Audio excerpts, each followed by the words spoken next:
let us take a look at our next subtopic, which is limiting reagents. What do we mean by limiting reagents?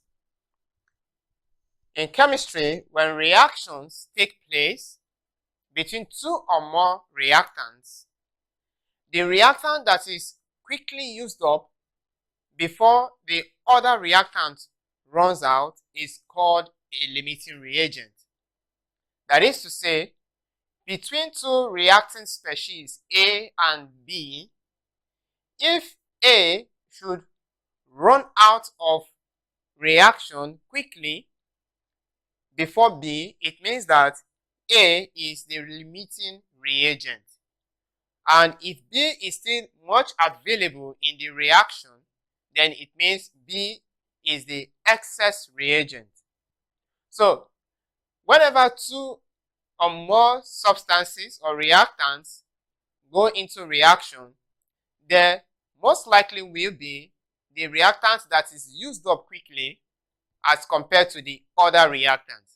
So we simply say that the reactant that is used up quickly is called the limiting reagent or reactant, while the reactant that is still available for reaction is called the excess reagent. And this is what we mean by limiting reagents. Let us take a look at a pictorial explanation of that to understand what we are talking about more. So, when reactions proceed, the reactant that is used up, we say, is the limiting reagent, and the one that is still available is excess.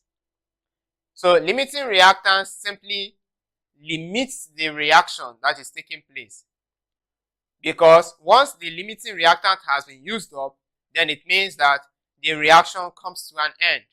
So in any given reaction, the limiting reactant or limiting reagent determines the amount of product that will be formed and also determines the length of time the reaction takes place.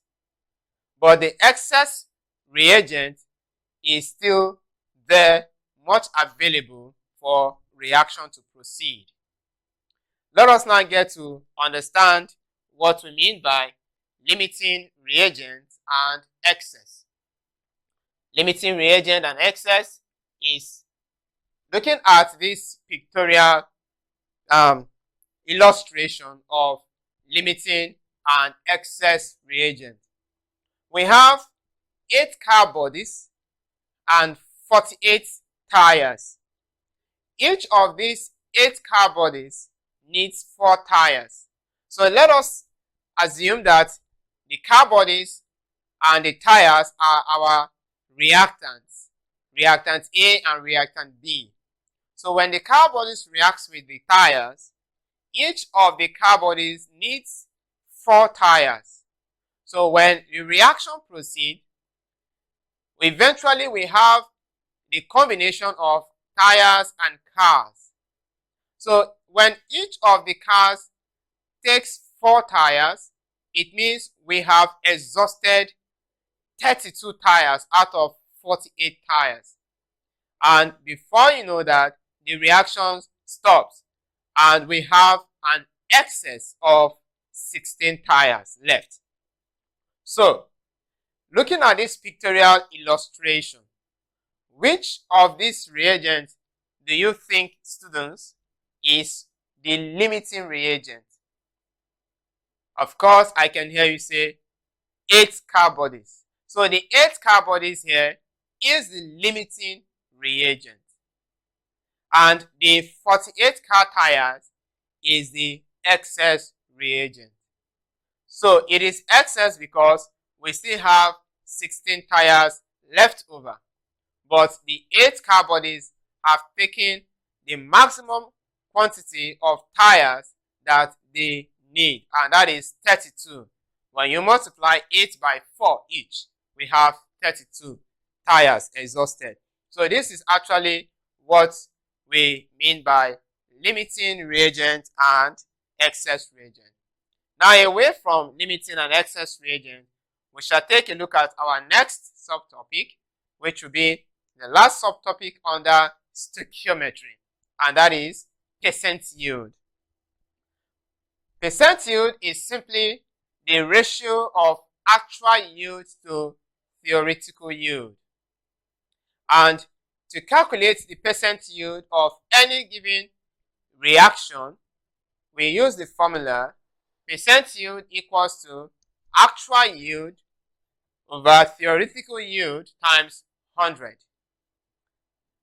Actual yield divides theoretical yield times 100. That is what we call percent yield.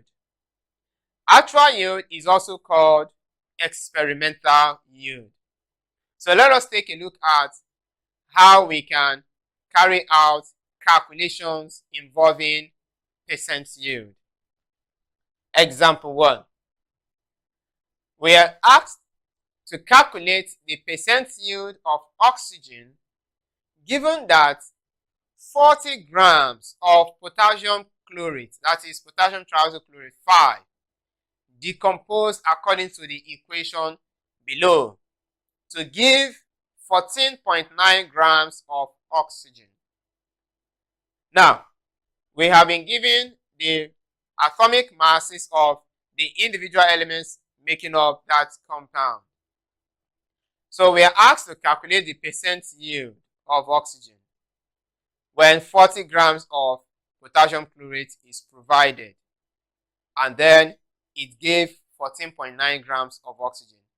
Like as I said before, in any question at all, you will need to understand and digest the question. By doing so, you will begin to comprehend the solution to that question. When you understand what the English is saying first, before we approach the mathematical aspect of the question, you will not have any challenge at all.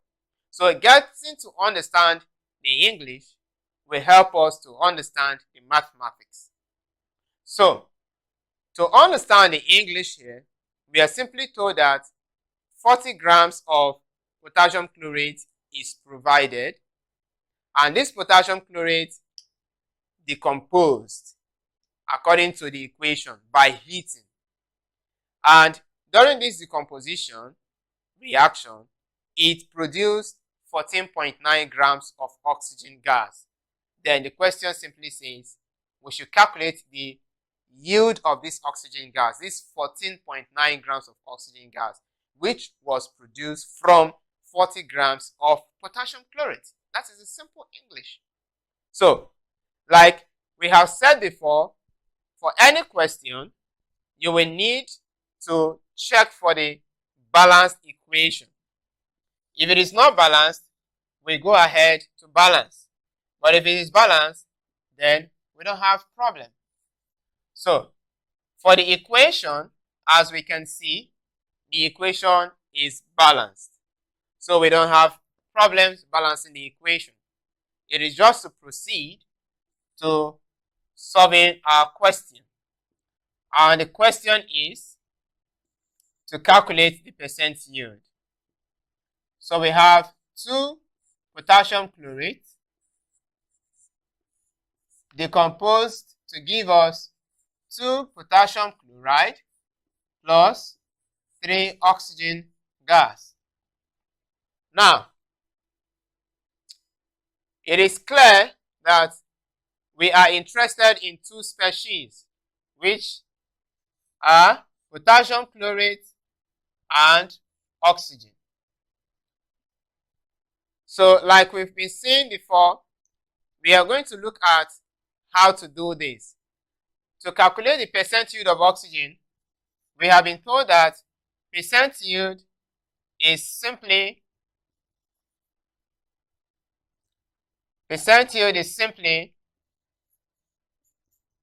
actual yield AY over theoretical yield TY times 100.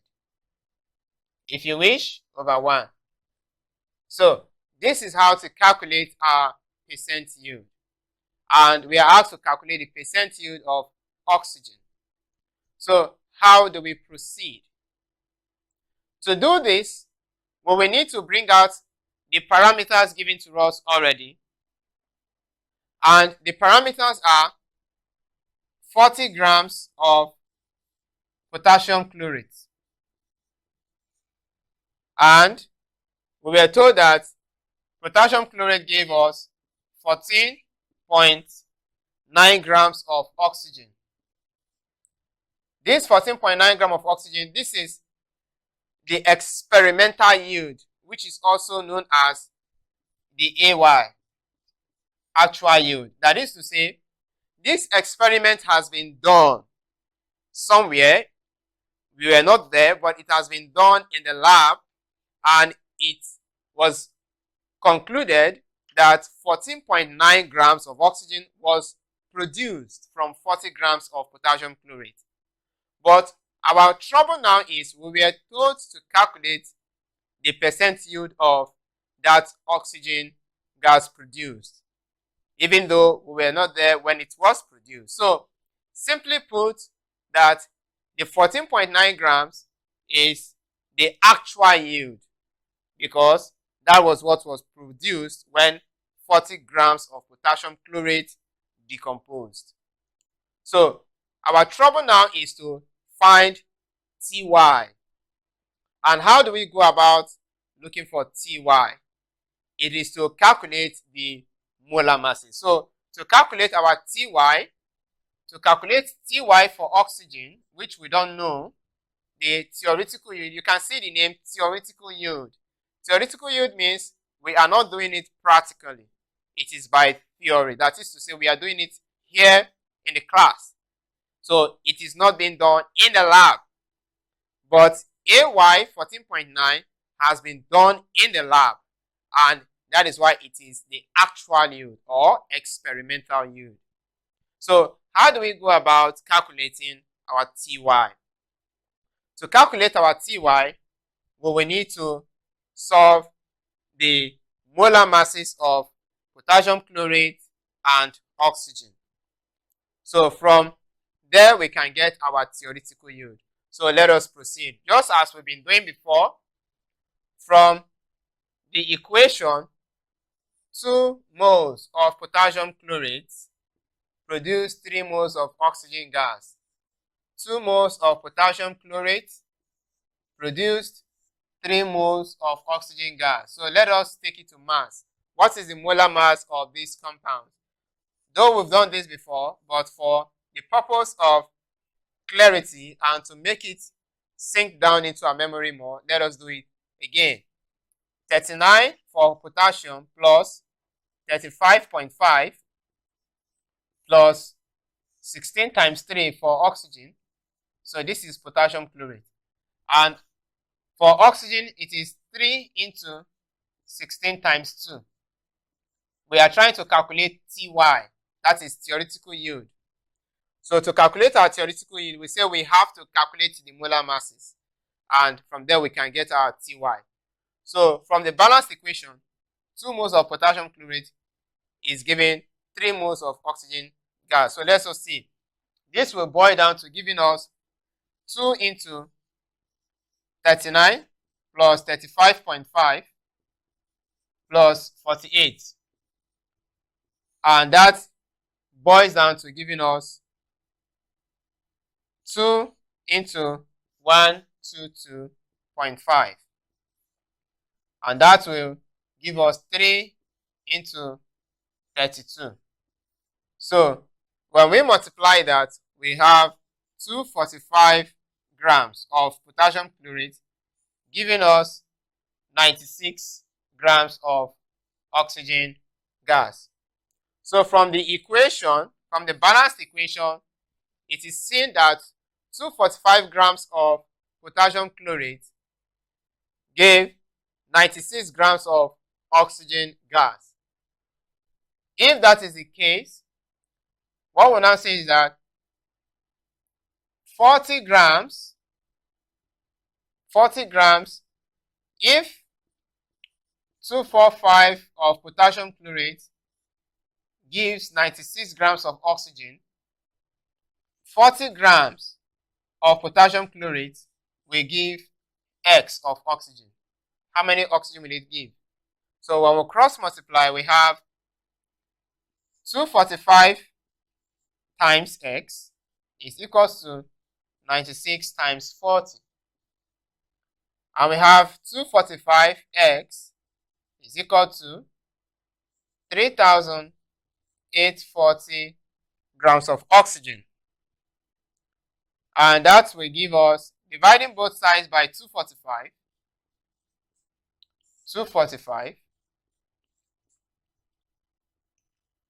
dividing both sides by 245, we have 245 taking care of 245.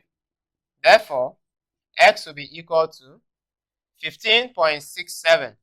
15.67 grams of oxygen gas. So this is what we call our Ty. So this is our Ty. So the theoretical yield for oxygen is 15.67 grams. Why?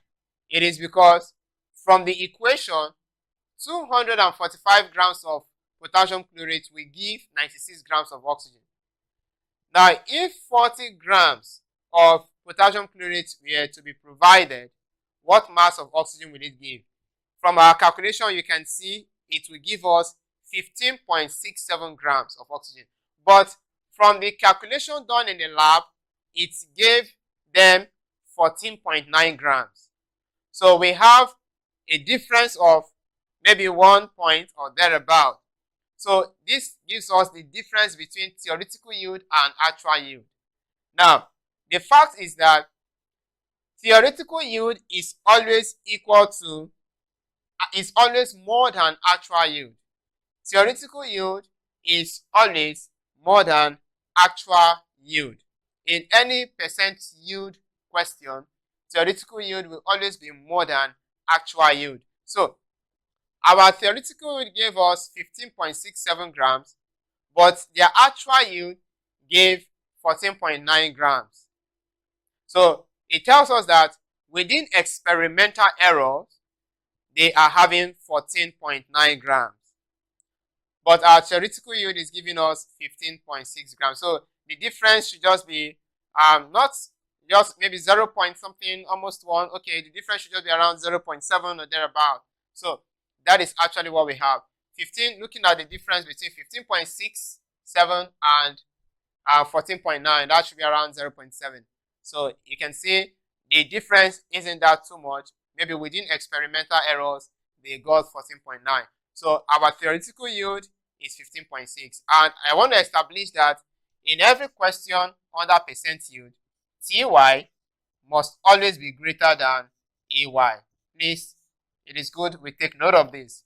Ty must always be greater than Ay. Ty is always greater than Ay in every question that had to do with percent yield. So let us proceed now to our solution. To solve our problem, let us proceed to solving the problem. So we have gotten our Ty. Let us now look at the percent yield of oxygen. Therefore, percent yield of oxygen O2 is equal to Ay, actual yield, over Ty, theoretical yield, times 100. So what is our Ay? The Ay is 14.9. And our Ty is just what we've calculated, 15.67 times 100. So our theoretical yield, our percent yield, will be equal to 14.9 times 100, which you can see over 1. That gives us 1490 divide 15.67. And our percent yield, therefore, will be percent yield of oxygen will be 95.08. 95.08. That's percent. That is our percent yield of oxygen. So this is what our percent yield is.